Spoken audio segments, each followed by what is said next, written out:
I'm back, and I'm gonna draw and talk about Dwayne McDuffie, one of the greatest comic book writers ever known. M3 Bullet is the name, and this is my Black History Month tribute. Like, share, and subscribe.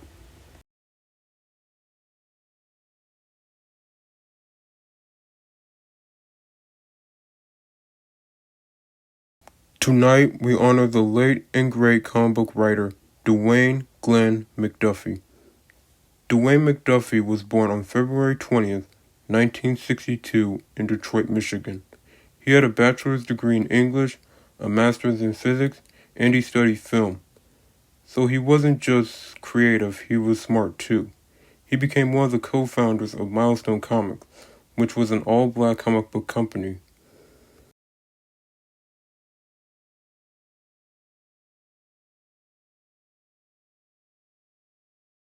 In the old school days, comic books did have racial diversity, but they were raceless, mostly relying on stereotypes. There weren't that many black characters back then. Not saying that there haven't been improvements.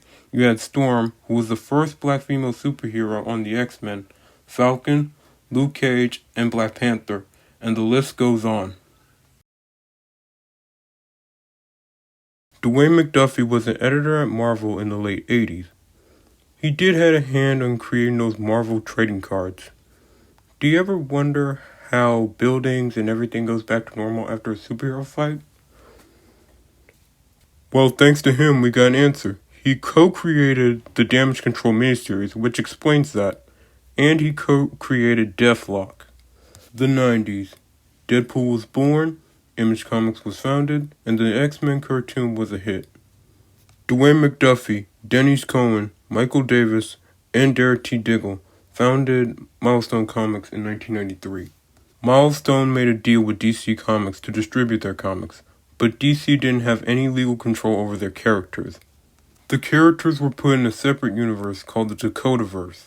They created characters like Icon and Hardware, but the most well-known and the most famous out of all of them was Static Shock, which had a cartoon in the early 2000s. In the comics, it was just Static. They didn't just have black superheroes, they had Asians and Latinx characters. He wrote for DC and Marvel. They was successful, and they kept printing until 1997. Eventually, the Milestone characters entered the DC continuity, officially being part of the DC universe. He didn't just work on comics, he worked with cartoons too.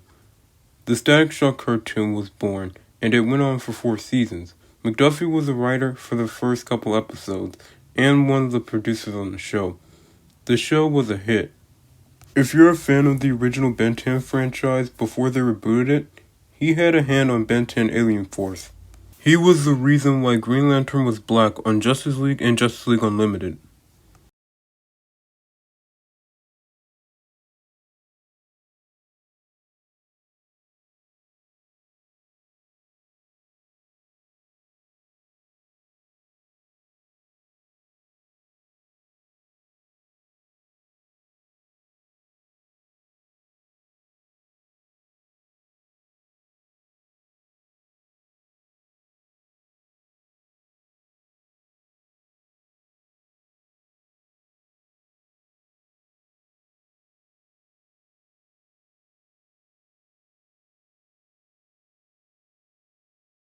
The great Dwayne McDuffie died on February 21st, 2011, at 49 years old, a day after his birthday.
Guys, I'm gonna be a little open about my past. The occasion called for it. I remember watching the Static Shock cartoon a lot with my brothers when I was a little kid. It was all we talked about. My pops loved the show too. As a black man in this country, diversity in media is important. And I wanted to pay tribute to the guy who made one of the greatest black comic book characters ever existed. This is the first time I ever talked about comic books on my channel, and tomorrow will be the 10-year anniversary of his passing. He may not be Stan Lee, Jack Kirby, Rob Liefeld, or Jim Lee, but to me, he's just as legendary as them. Since I heard Michael B. Jordan is producing the live-action Static Shock movie, I had to do a video on the man who created Static. I'm gonna set something straight. Comic books can be any genre besides superheroes. It can be horror, romance, comedy, westerns, and the list goes on. I think that black women, or all women, should consider going into the comic book industry. That's a video for another day.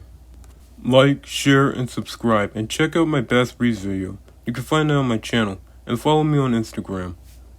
And the next episode will be the last for Black History Month tribute. It's gonna be dark, so be ready. Rest in peace, Dwayne McDuffie. You are a hero and a legend to many others like me.